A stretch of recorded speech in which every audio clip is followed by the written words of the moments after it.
Dulu juga saya kan kerja kan, pas keluar terus sekarang lagi ngerjain ini tuh jadi kayak banyak yang menanyakan gitu. Lo kenapa mau ngelepas hal itu semua untuk mengerjakan hal-hal sampah kayak gini? Kalau dilihat dari statistiknya, 60-70% sampah di Indonesia itu organik. Jadi saya malah jadi bingung kenapa kok malah lebih banyak fokus ke plastik nih.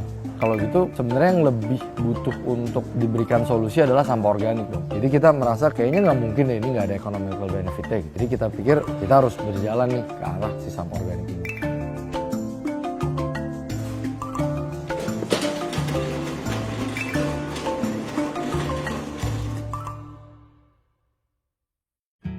Halo, nama saya Rendria. Saya CEO dan co-founder dari Magalarva.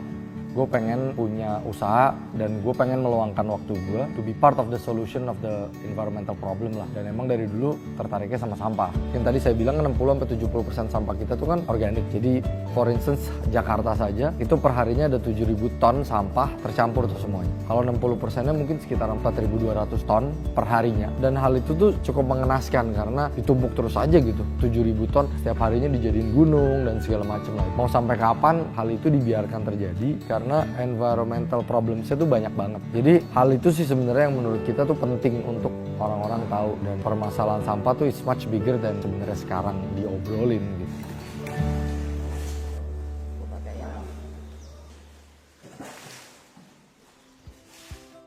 Dengan tim yang dulu itu kita memiliki bisnis perumahan. Kita menginginkan untuk bisa membantu atau menyediakan sebuah rumah yang bisa membantu orang menjadi hidup lebih bertanggung jawab. Contohnya apa? Ya kita ada fitur-fitur lah seperti renewable energy lah, pemilahan sampah, pengolahan air hujan dan sebagainya.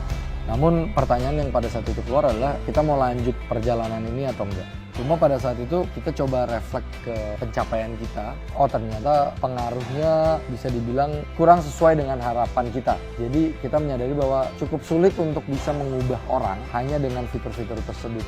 Jadi kita merasa bahwa skalabilitas dari impact-nya kurang besar. Jadi kita harus bikin 100 rumah untuk bisa mempengaruhi 100 keluarga. Kita harus bikin 1000 rumah untuk bisa 1000 keluarga. Jadi impact-nya itu linear. Kita ingin menginstil hidup bertanggung jawab dengan cara lain. Apa cara lainnya? That's why kita ketemulah si Magalarva ini. Lebih scalable, lebih eksponensial, jadi kita bisa mengolah sampah tanpa harus mempengaruhi orang, ketemu orang lagi. Untuk ayo dong pilah sampah.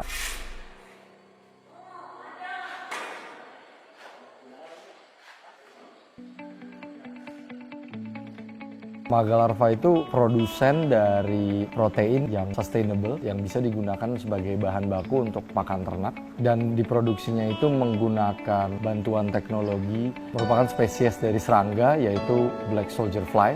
Jadi black soldier fly ini emang dikenal bisa mengkonvert sampah untuk menjadi makanannya mereka, dan mereka itu tumbuh untuk bisa memiliki protein yang sangat tinggi yang bisa digunakan untuk pakan ternak. Kalau yang kayak sekarang ini, area kita itu bisa kira-kira memproses sekitar 6 ton sampah dalam satu hari. Itu besoknya kita bisa nerima 6 ton lagi. Jadi hari kemarin itu udah hilang gitu dalam satu hari.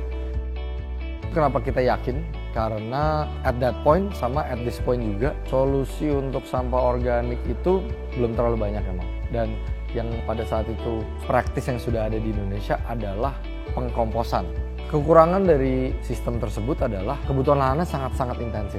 Karena untuk bisa menghilangkan volume sampah itu bisa 1 sampai 3 bulan bahkan. Kalau pengkomposan itu kan hanya menggunakan mikroorganisme bakteri saja. Kalau ini dibantu oleh makroorganisme yaitu larva gitu.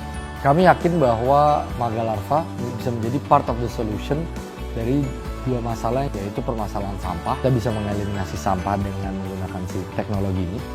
Lalu yang kedua adalah masalah kekurangan protein di future kita. Menggantikan protein yang sekarang digunakan atau industrinya itu kurang sustainable secara environmental.